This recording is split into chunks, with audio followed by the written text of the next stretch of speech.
इतिहास साक्षी है कि पुण्य भूमि भारत की गाथा भारत की अस्मिता, गौरव और राष्ट्रीय स्वाभिमान के लिए विदेशी आक्रांताओं से संघर्ष की महान गाथा है। बर्बर आक्रांताओं ने भारत की आत्मा पर चोट करने और भारत का अपमान करने के लिए हमारी संस्कृति और आस्था के केंद्रों को उद्ध्वस्त किया।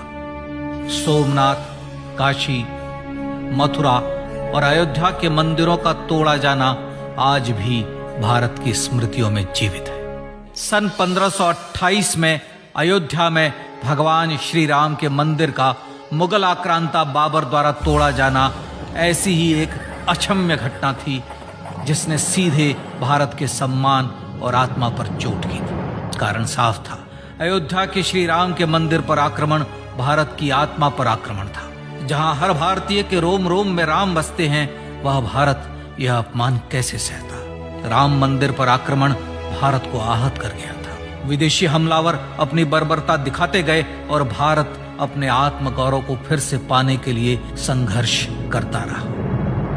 भारत रामलला के जन्म स्थान पर बाबर के नाम पर बने एक ढांचे को देखता और उसे हटाने का संकल्प लेकर शक्ति संजोया करता।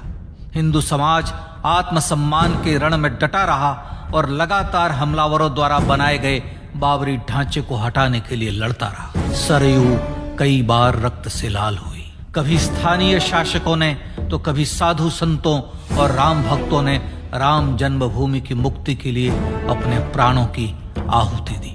74 बार युद्ध हुए। हम कुछ मोर्चे हारे, पर रण जीतने का संकल्प कभी कम नहीं हुआ। हिंदू समाज तलवारों से रक्त रंजित हुआ, पर उसने हार नहीं मानी। उसका संकल्प अजेय था।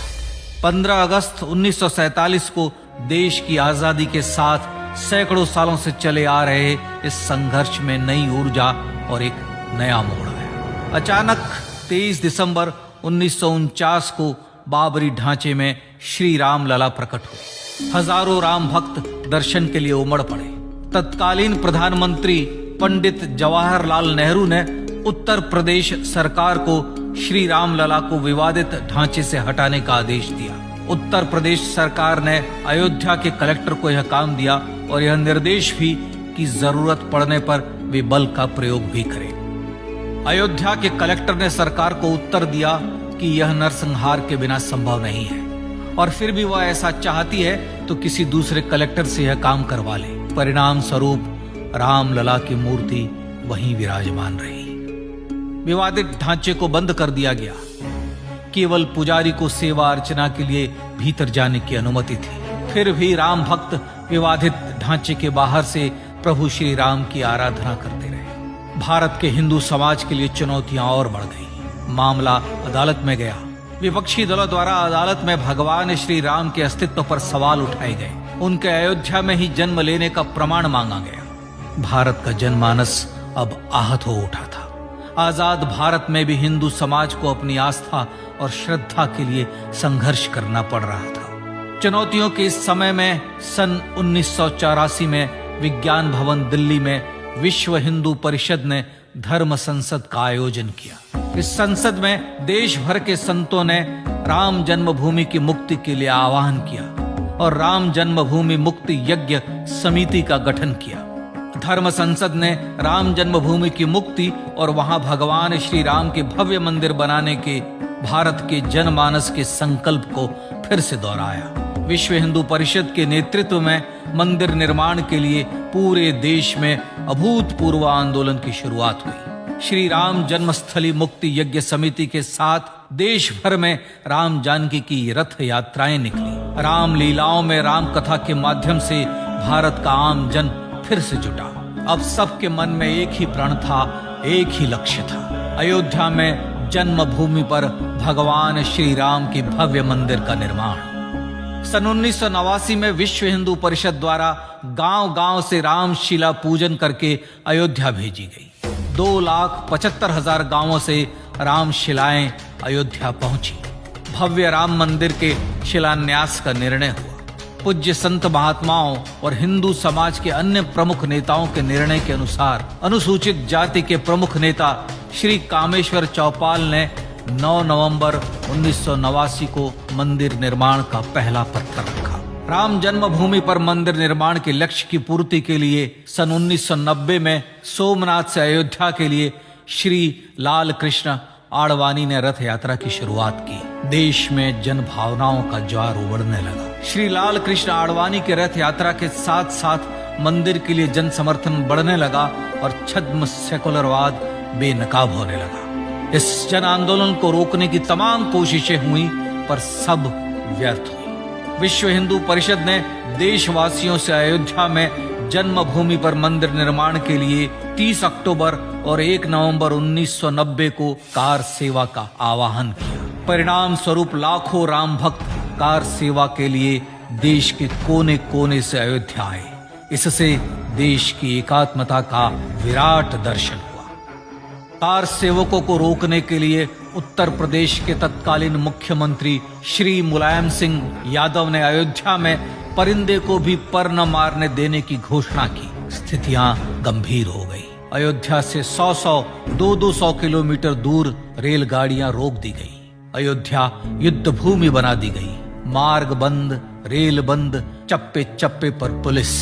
अयोध्या सैनिक छावनी में बदल गई। राम नाम पर ऐसी पाबंदी कि अर्थी ले जा रहे लोगों तक को रोका गया क्योंकि वे राम नाम सत्य कह रहे थे। लेकिन सैकड़ों किलोमीटर की यात्रा कर कार सेवक अयोध्या पहुंचने लगे। राम के गीत गाते, होठों पर हंसी और पांव में छाले लिए राम काज के लिए राम भक्त देश विदेश से अयोध्या पहुंच ही गए।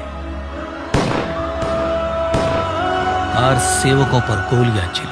अनेक कार सेवक शहीद हुए।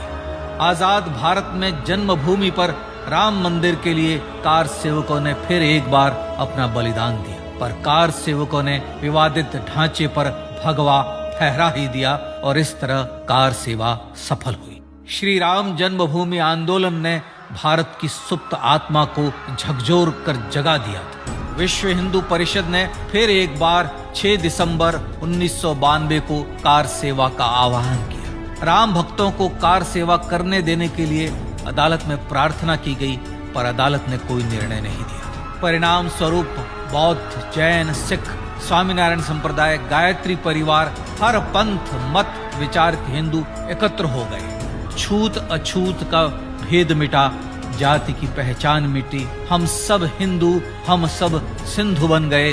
राम सिंधु में ज्वार उठा और देखते ही देखते 6 दिसंबर 1992 को श्री राम जन्मभूमि से बाबरी ढांचा सदा के लिए हट गया।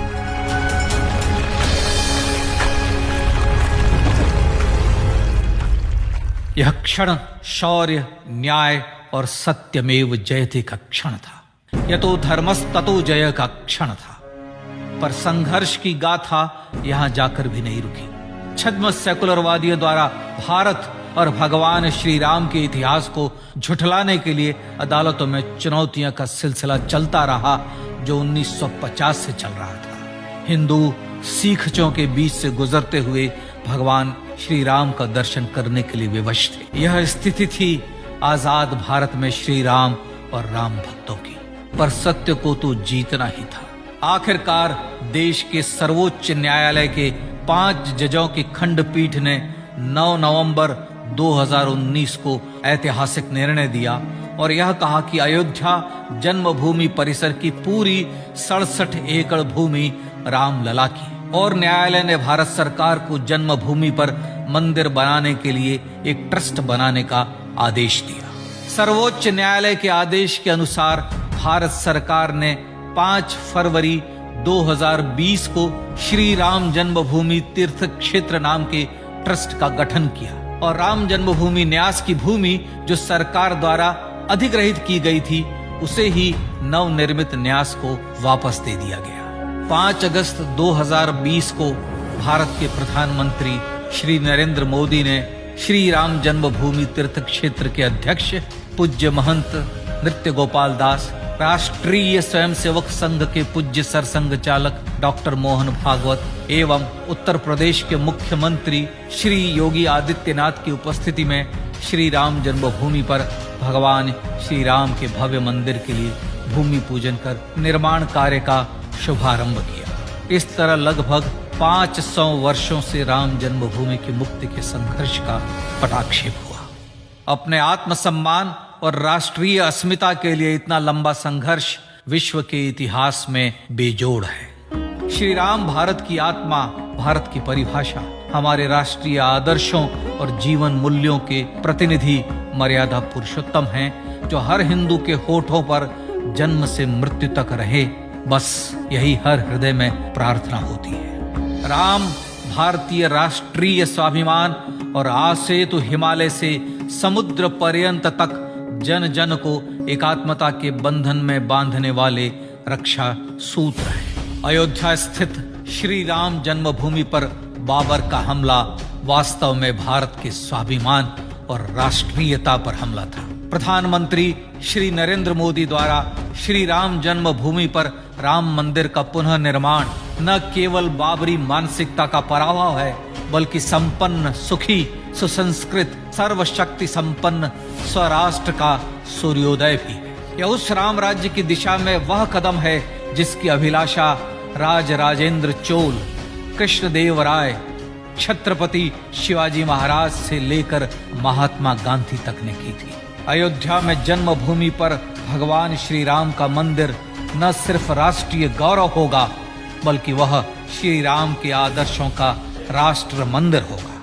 अब वह महान संकल्प पूरा होने जा रहा है। आइए इस राम यज्ञ, राष्ट्र यज्ञ में जिन ज्ञात और अज्ञात भारतीयों ने अपनी आत्माहुति दी है, उनका पुण्य स्मरण कर उन्हें श्रद्धांजलि दें।